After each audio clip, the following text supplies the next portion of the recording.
Back here, first things first, former head coach Eric Mangini is joining us now. Hey, Coach. What up, Coach? Good morning. Nice to see you. All right, so the Patriots head to Tennessee to take on the Titans on Sunday. New England's won their last 6, but the Titans have won their last 1.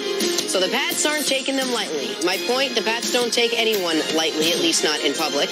Bill Belichick referred to the Titans as a really good, well-balanced football team. All right, Coach, so what's the key to avoiding the upset here against Tennessee if you're the Patriots? You can really look back at the last 18 years, and you're not going to find one press conference where Bill Belichick doesn't say nice things about the opponent, so we'll just take a step back there. I'd say the difficult thing, the first time that you play the Patriots as a head coach, when you're familiar with that system, and they've got Mike and they've also got Dean Pease, the former defensive coordinator, is trying to really get your guys to understand what it takes to beat them. And then there's a lot of things that you can take advantage of from inside knowledge, and there's things that you need to avoid from the same perspective, but it doesn't translate right away. But the starting point is going to have to be long, sustained drives. They got to keep Tom Brady off the field. That's the first thing that they have to do. And then the second thing is they've got to make Marcus Mariota be effective as a runner, because New England's going to take away that aspect. And when Tennessee goes, it goes because he's able to make some plays that are either outside the pocket or move the pocket plays, and that helps everything else with this offense. So those are the two areas where I think they need to concentrate. Mariota's coming off what I think was his best game of the year against the. Now, it didn't look like it was going to be that way when he had the strip sack that he lost early in the game, but he rallied from there. The Blake Bortles game notwithstanding this year, it's very hard historically to beat this Patriots team with a below average quarterback. So Belichick's record, and you might say, well, that's the case with everyone. Belichick's record over the last 18 years against young quarterbacks, against non-Pro Bowl quarterbacks, against quarterbacks that have some glaring weaknesses, which I think Mariota does, he's up 90+% in all of those categories. So why do I bring that up? I think for the Titans to have any shot in this game, it's got to be a huge run game for them. They have to try to do to the Patriots what the Patriots did when they started their winning streak, which is crush people with the run game and use the threat of the pass as a complement to it. Because I don't think you can take Marcus Mariota and the weapons the Titans have on the outside and use that to your advantage in this football game. I know the Titans are going to struggle with whatever scheme the Patriots cook up offensively, whatever the Patriots see in the film room as this is what we're going to exploit as the Titans' weakness. So I think on the other side of the ball, the clearest path for Tennessee is to rush the ball consistently right at New England with the Henry-Lewis combo and see if that allows long possessions where Mariota doesn't have to do much until you get to the red zone, which is the one area of the field in his career he's been excellent. Can Tennessee's defense dominate this game and lead them to winning? Because you can't. When you look at the numbers, there's no way you're looking at Tennessee's offense thinking that, wow, they're going to be able to score 28 points. They haven't been able to do that. Tennessee's offense, points per game, they're 29th in the NFL. Points per drive, they're 24th. Yards per drive, they're 30th. Yards per play, they're 30th. So that's some of the worst offensive football you're going to see. They're 30th. On the other side, defensively, overall defense, they're number 1, points per game. Red zone defense, they're number 1.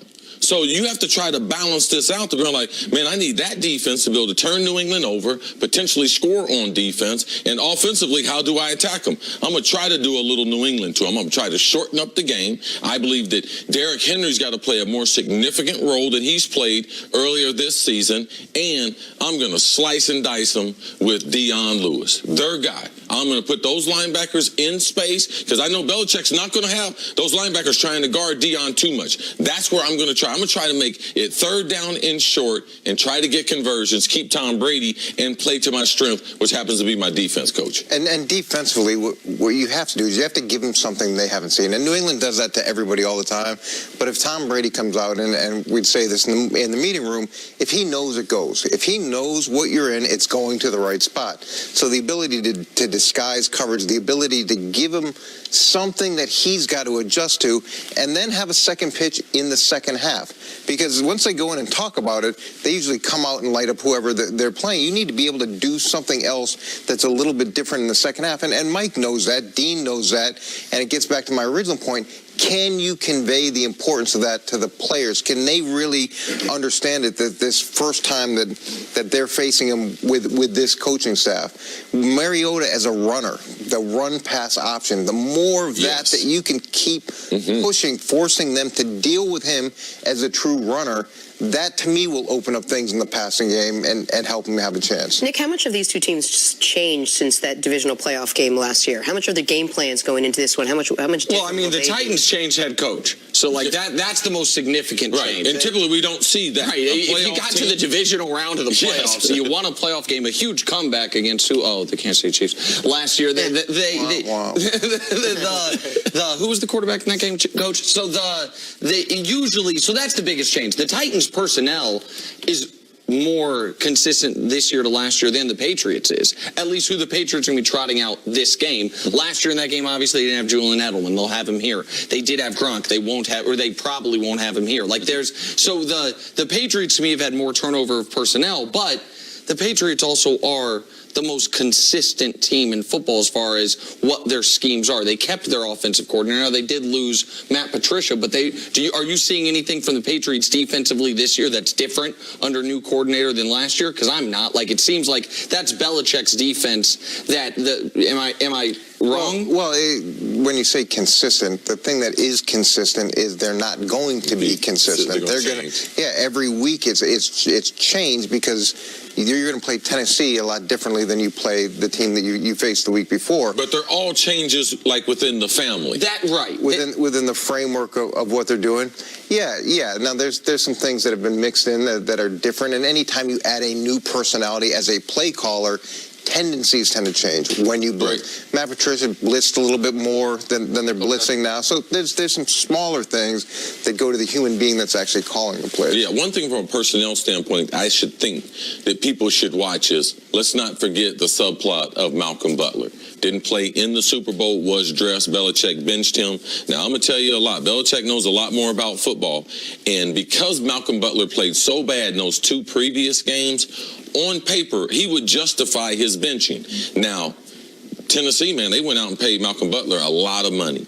They thought he was going to be a tremendous add. He has not been. He's played bad football. His confidence is gone. He got beat up last Monday night by Amari Cooper, and you can believe Tom Brady sent a message when he was benched. Malk, he's one of my buddies and everything. They're coming after him. I believe it's going to be a very emotional game for him going back to New England. But they're going to target him, and they're going to target him often. So Tennessee, please give him some help in that game. I can't believe Belichick was right. And look, it's buyer beware with any players that the Patriots let go or want to trade you.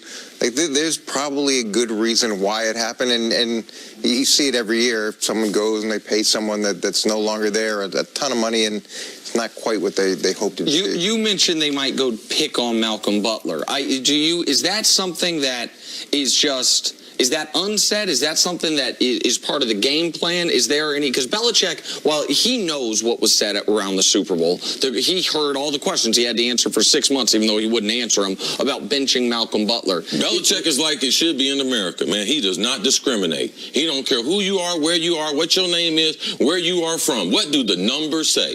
And Malcolm Butler's been a huge deficit to their defense. So I happen to know some of the intel about him also. Yeah, and they won't go out of their way to try to force a ball on Malcolm Butler to justify getting rid of Malcolm Butler, but there'll be certain weaknesses that they understand he has, and they'll wait, and when the time comes, they'll set him up, and that's when they'll go. He had a really rough game a couple weeks ago. He's in a rough stretch right now. All right, Coach, stick around. Got to take a break. Coming up, are the Steelers looking like the